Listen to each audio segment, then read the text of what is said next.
Welcome back to another episode of the of the Bear Trap on the Boomer Bust channel.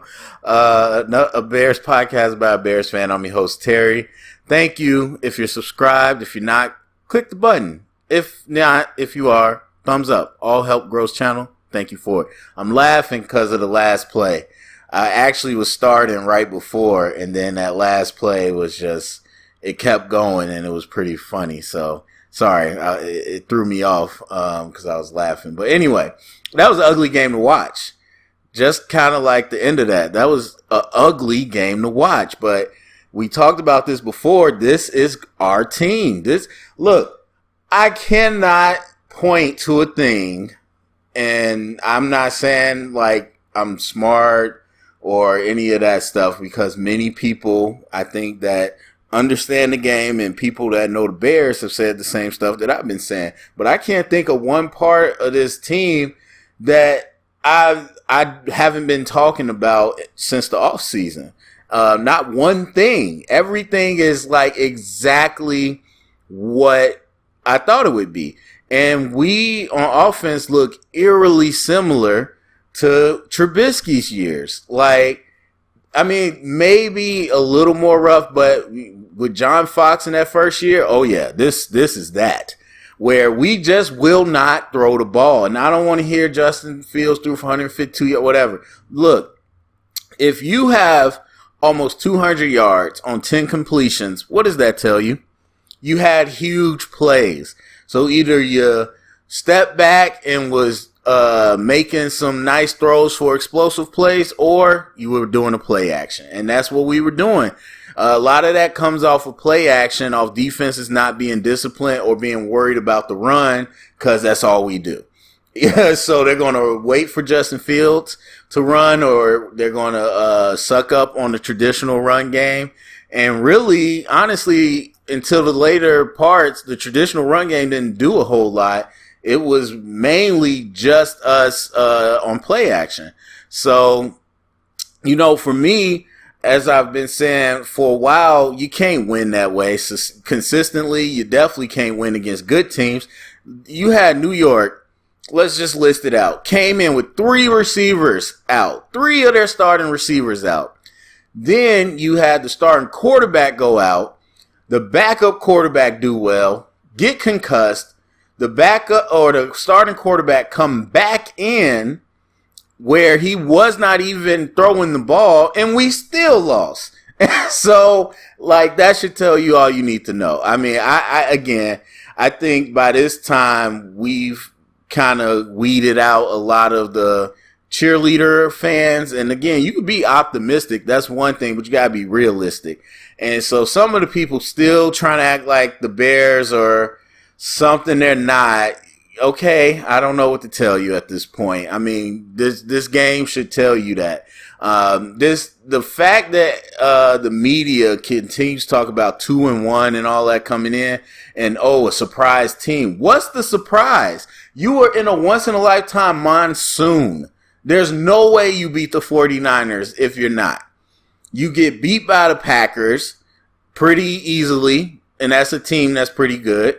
And then you beat the Texans, which is probably going to be one of the worst teams in the league around the same record we are going to be. So what was the surprise? Yeah, you won 2 games. And then you just went toe-to-toe with the Giants. That's not a good team.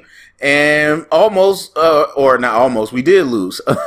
And so Velus Jones fumbles the punt to really seal it, but still at the same time, there's no guarantee that we go down, score, and get the 2-point conversion. And they didn't even have Leo Williams, so I knew we were definitely going to be able to run. But yeah, I think, you know, at the end of the day, we know what this team is. So offensively, it's just crazy to watch. And it's funny that we're playing the Giants that are a little bit of a mirror, because you have these teams that whenever they're scared to throw, for whatever reason, either they're scared the offensive line won't hold up and they're going to get the quarterback hit, or they're scared that the quarterback's going to make a mistake and make it worse than just getting a couple yards and punting and playing defense. So it's always weird to see it, but it happens so often. It's kind of sad.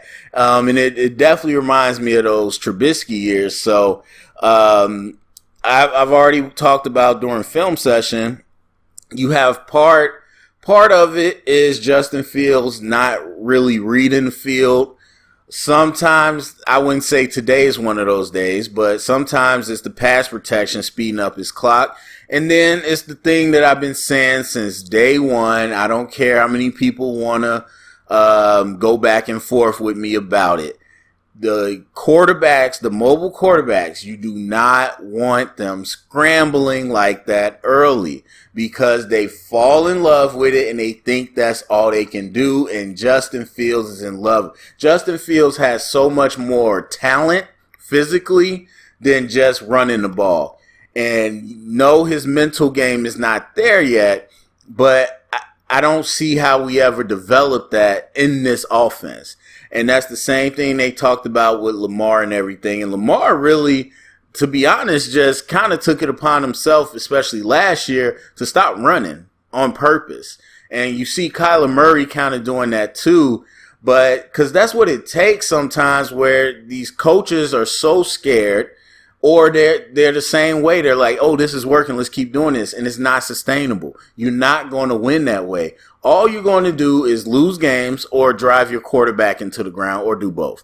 And so the offense, as I've said before, the whole play action boot, you can't do that all game, every game, especially by the time we get to week 10, everybody's going to be waiting on that one. So that's not even a conversation. The best players or the best quarterbacks and the best offenses, you have to be able to throw the ball when everybody knows you're going to throw the ball.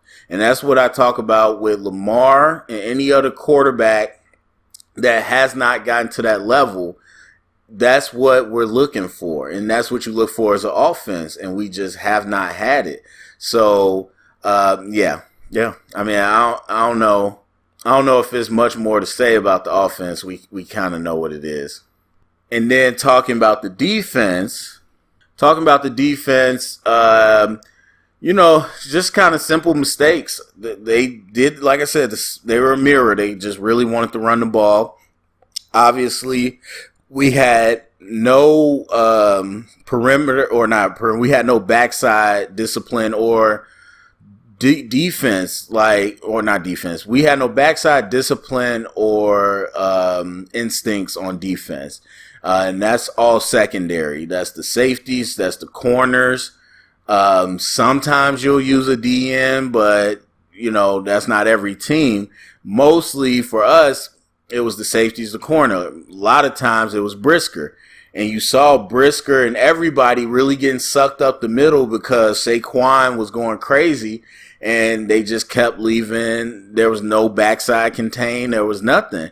And so they cleaned it up a little bit in the second half, and you still had some plays where, not necessarily with the quarterback, but you had some plays where we were really okay in the interior because we started focusing on it. But a lot of stuff, either to the C gap or wider, it ended up being open, and it killed us. And then other than that, it was just being out of gaps. One of the big runs, Eddie Jackson took the wrong gap, bad run fit, and they hit us. So a couple times, I would say it was the run fit. And to be honest, a lot of times they I wouldn't say blew us off the ball every time, but they definitely were able to work to our linebackers. And that's the difference when you're talking about defensive line. You could get really any big guy to just be there and take up space. The question is, can you get people that can get off blocks? That becomes the real question. And so if you take up space, a lot of, half the plays, you'll probably be fine. But more times than not, I wouldn't say more times, but again, about half the time, they could double team you, work around you, and get up to the linebackers. So if you just one-on-one with a guy and you just holding your ground, okay, well, the second guy from the double team could go up to the linebacker. We're at least in the way of you. But if we know that you one-on-one are going to get off that block, like Kenny Clark or people like that, we know that you're going to get off that block. Well, now two guys have to stay there and the linebacker's free. We don't have guys like that. And we don't have DNs like that either that are going to get off blocks on the edge other than a Robert Quinn. So, they were just able to run, taking advantage of our lack of discipline. And then sometimes it was more talent. And then Kyler Gordon, man, that dude is getting torched. That dude is getting torched everywhere now. He's getting torched in the slot. He's getting torched outside. And so I don't know what they're going to do with that. Obviously, Jalen Johnson's come back, but Jalen has nothing to do with Kyler Gordon. Kyler Gordon is going to be a target for every team that comes in. They're going to find him. They're going to put their best receiver on him, and they're going to bombs away at him. And so it's been looking real rough. Now, I've said before, Kyler Gordon was not a great prospect to me, but in no way did I think like, okay, he's going to come in and be a bum. And I'm not saying he is a bum, but I do not think they found the right fit for him right now. I definitely don't think the slot is the right fit for him. And today, at least, I don't know what we were running. I have to see. But it looked like he was on the island a couple times. I just do not see him as a man corner in this league. So they're going to really have to figure out what zones work best. I mean, but the way we are built, the way Eberflus and the Colts play, we're a Tampa 2 team. I mean, we're what Lovey used to run forever. That's what we are. Corners that can get physical at the line and play short space, and then safeties that could cover in the back end. However, we like to really put Brisker down in the box and everything, so we don't run a ton of actual Tampa 2. And so we might be running a mix, cover 6 and stuff like that. But either way, they need to figure out what to do with Kyler Gordon because he is getting torched. That's it. I mean, just, it was an ugly game. The offense looks ugly.